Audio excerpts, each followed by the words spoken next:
70 درجہ زیادہ اللہ اپنے بندوں سے پیار کرتا ہے، مگر اس پیار کا کوئی صلہ نہیں مانگتا، حکم دیتا ہے عبادت کرو، لیکن اس پر بھی جنت کی بشارت، اس پر بھی دنیا میں آرام اور راحت کی بشارت۔ میرے پیارے آقا صلی اللہ علیہ وسلم کے پیارے دیوانوں، ہم سے وہ بھی نہیں ہوتا، ہم وہ بھی نہیں کرتے۔ سب کے لیے ٹائم، رب کے لیے ٹائم نہیں۔ زندگی کو ہم نے فضول کاموں کی نذر کر دیا ہے۔ اگر قوم سے کہا جائے گناہ چھوڑ دو تو کہتے مولانا گناہ کی عادت ہے، کیسے گناہ چھوڑیں؟ نہیں چھوٹتا گناہ نہیں چھوٹتا۔ آپ سے پوچھنا چاہتا ہوں، جب تجھ سے نیکیاں چھوٹ گئی تو تجھ سے گناہ نہیں چھوٹتا؟ ایک مفکر نے بہت پیاری بات کہی تھی، لوگ پیسوں سے جہنم خریدتے ہیں، مفت میں جنت کیوں نہیں لیتے؟ پیسوں سے جنت جہنم خریدنے والوں، اللہ تو مفت میں تمہیں جنت دے رہا ہے، وہ تو نہایت سستا سودا بیچ رہے ہیں جنت کا۔ ہم مفلس کیا مول چکائیں، اپنا ہاتھ ہی خالی ہے۔ جہنم خریدنے کے لیے پیسے، اس لیے کہ شراب پیو تو جہنم ملے گی، شراب خریدنے کے لیے پیسے چاہیے۔ جوا کھیلو تو پیسہ ہار دیتے ہیں، اس پہ جہنم۔ کسی فلم میں جاؤ پیسے لگتے ہیں، اس پہ پیسہ دے کر جہنم۔ مسجد میں آنے پر کوئی پیسہ نہیں لگتا، بولو لگتا ہے؟ زمزم پینے پہ کوئی پیسے نہیں لگتے، اللہ کی عبادت کرنے میں کوئی پیسہ نہیں لگتا، تلاوت قرآن کرنے میں کوئی پیسہ نہیں لگتا۔ گندی موویاں خرید کر کے لوگ دیکھتے ہیں، قرآن مقدس تو یوں ہی اٹھا کے پڑھ لو۔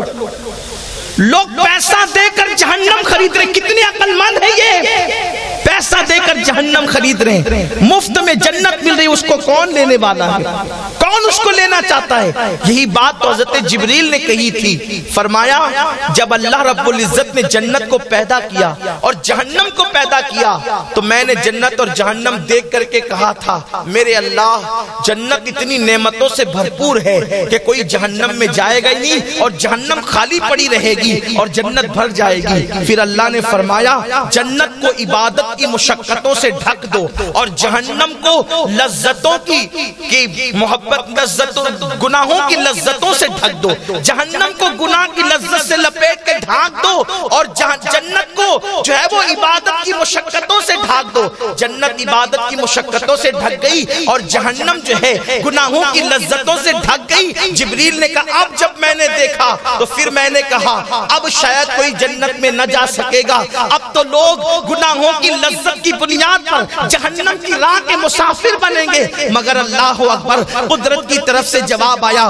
نہیں جبریل، میرے کچھ بندے ایسے بھی ہوں گے جو واقعی مجھ سے محبت کریں گے، وہ راتوں کو میرے لیے جگیں گے، وہ راتوں کو سجدے کریں گے، وہ سب سے تعلق توڑ کر کے میرے لیے مصلی پر رویا کریں گے، میرے لیے تسبیح و تحلیل پڑھا کریں گے، وہ میرے لیے راتوں کو تلاوتیں کیا کریں گے۔ جب لوگوں کی آنکھیں سو رہی ہوگی تو وہ بستر سے تعلق توڑ کر کے مجھ سے محبتوں کا رشتہ جوڑ رہے ہوں گے۔ مجھے میری عزت و جلال کی قسم ایسے لوگوں کو میں بے حساب جنت عطا کروں گا، جنت میں ان کے مراتب بلند کروں گا، میرا دیدار ان کو کراؤں گا۔ میرے آقا علیہ السلام کے پیارے دیوانوں، دیکھو جب گناہ ہوتا ہے تو ہمیں نیند نہیں آتی، جب گناہ ہوتا ہے تو دلچسپی ہوتی ہے۔ آپ یوں ہی دیکھ لیں انٹرنیٹ پر ایک انسان بیٹھے، ٹائم پتہ نہیں چلتا، لیکن اگر تسبیح لے کر کے بیٹھے تو کبھی جمائی آ رہی ہے، کبھی معاذ اللہ پیٹ میں درد ہو رہا ہے، بیٹھنے کی طاقت نہیں، یہ سب چیزیں ہوتی ہیں۔ تلاوت کرو تو معاذ اللہ اس میں لوگوں کو دل نہیں لگتا،